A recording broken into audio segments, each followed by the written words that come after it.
Hey Toolerinos, I found one of these keychain things, keychain tools, in the parking lot at work. I can kind of make out words on it, but it's hard to say for sure. So I think it's just going to get a bath in evaporust, and we'll see what it says. We'll check back after a couple days.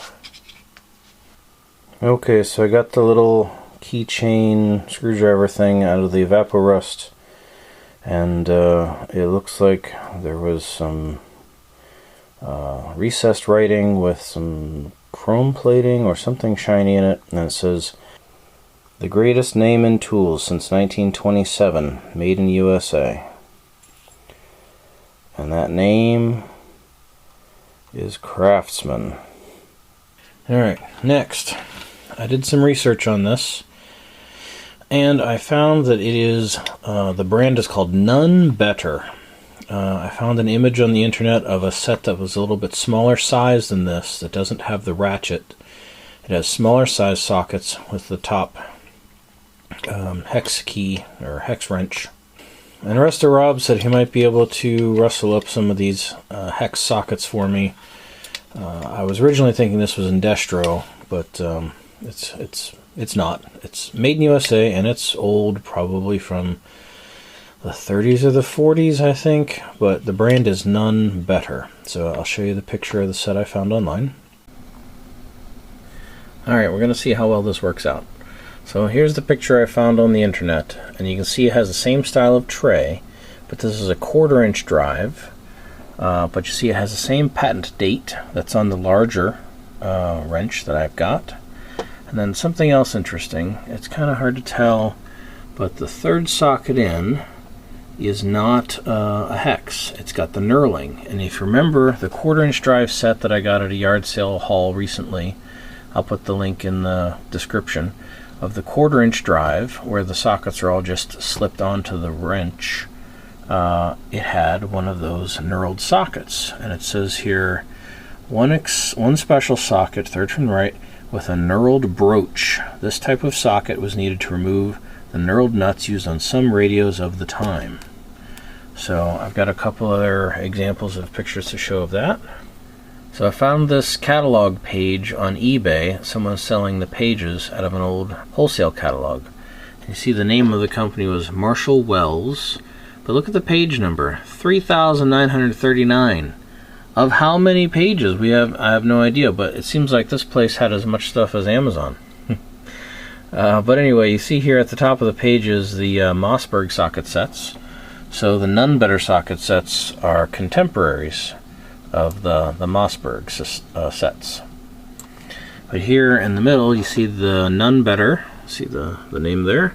This is for radios. It says None Better Radio Socket Set. And you see the special knurled socket right there? And it says here that it includes a knurled socket for the battery nuts.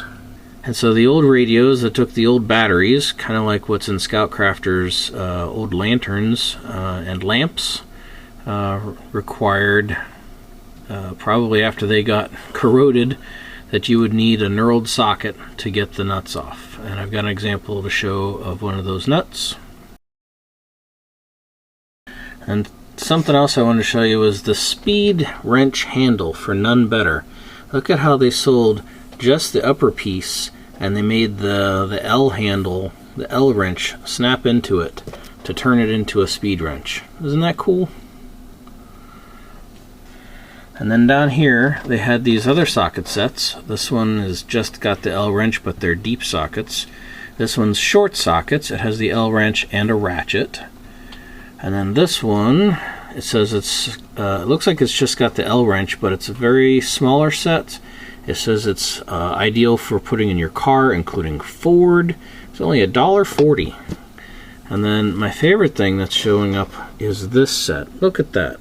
It's a lot like the Indestros, but it included a proper speed wrench and multiple extensions and a ratchet and everything for $3.50. 10 sets in a carton. So how cool would it be to come across a whole carton of these, you know, new old stock? Maybe someday I'll come across one of those. And if you look close at the case, it's got some cracks. I mean, it's really just formed, you know, but this one seems like it's cracked. So if I can get this apart, I'll use the welder and zap it after I kind of get it back into position. But I thought I really need to get this out of there. So if I pull on this and push the detent, well, it's not really engaged the detent yet.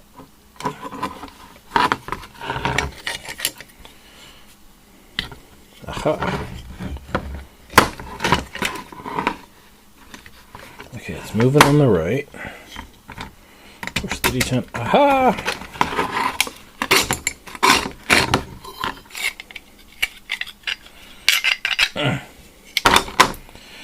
Okay.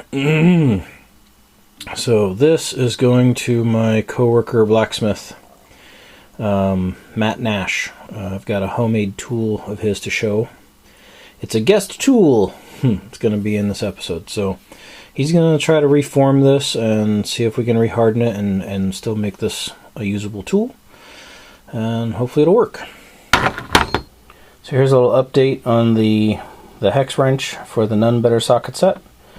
My friend Matt Nash at work did his magic, his black magic, his blacksmithing magic, and was able to reform that. And you can see where the detent ball is hiding in there. So, you know, it's not factory original, but it is certainly better than it was in that it will now function. So unless I come across another one of these in better shape, this is going to be the part. So, thanks, Matt. Alright. Ah, look what was holding that in.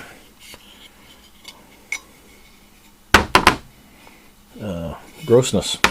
Not what was holding it in, but there's a,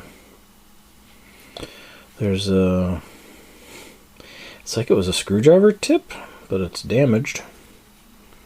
But it's also the piece that you could use to engage with the ratchet.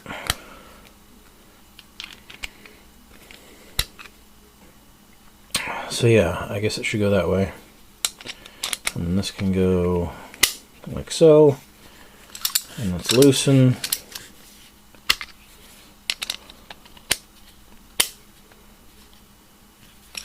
And let's tighten. Not a very fine tooth ratchet. It says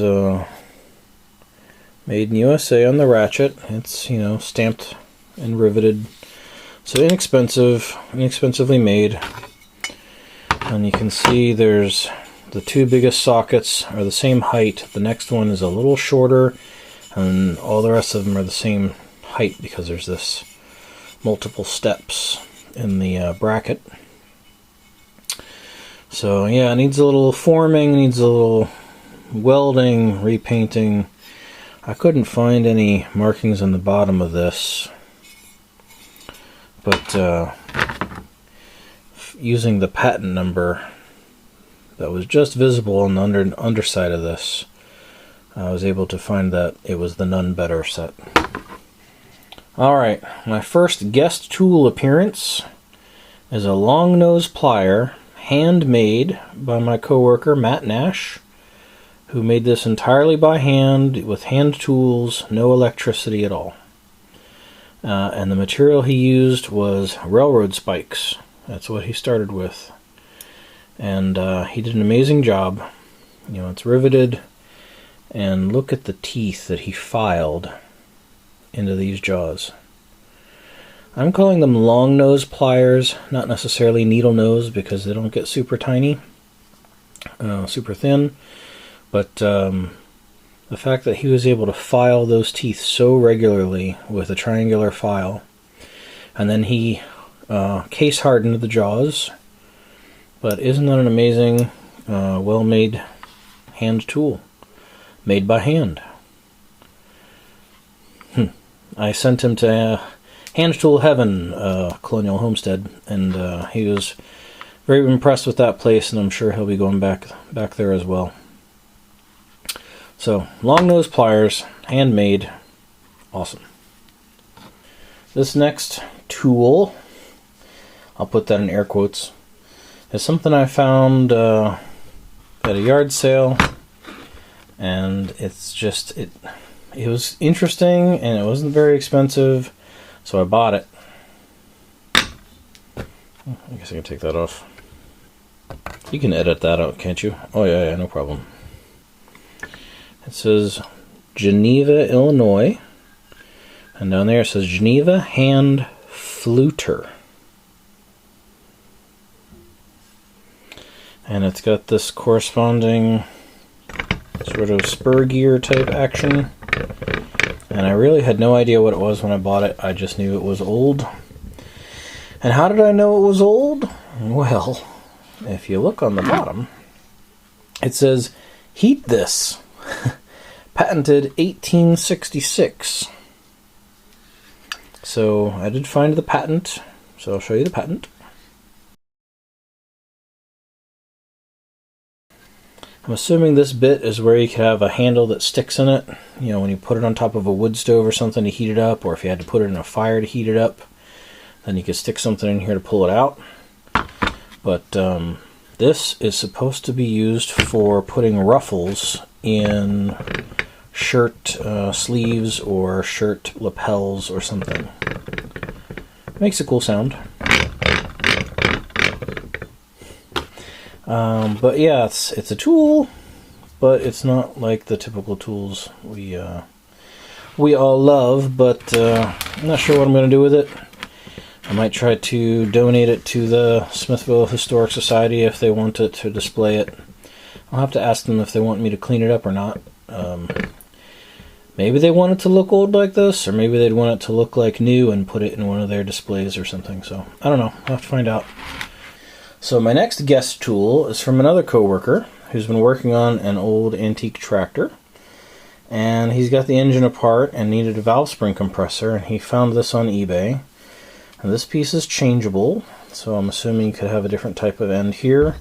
And then this is held on with a screw, so you could change the end there. So it has a point here where you can compress something, but on this end it's got this latch, this lock, and if you hold it up, you can crank this, right? And if you lower it back down, see how it ratchets, so it can't go backwards, you know. So if you're compressing a spring, you have each one of these teeth where you can compress it further where it can't go backwards.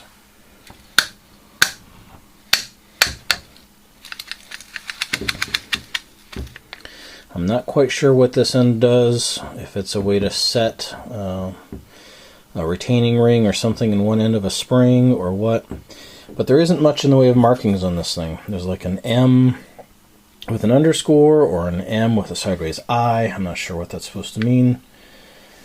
And on the other side, there's just a 3A, and there's otherwise no other markings that I could find on this. So it's very heavy, very well made. You can see where this is bent and the metal stretches on the outside. It's thinner on the back, and then it thickens. You can see how the light plays across it, and it's thicker on the inside. So, very interesting tool, too big for the camera.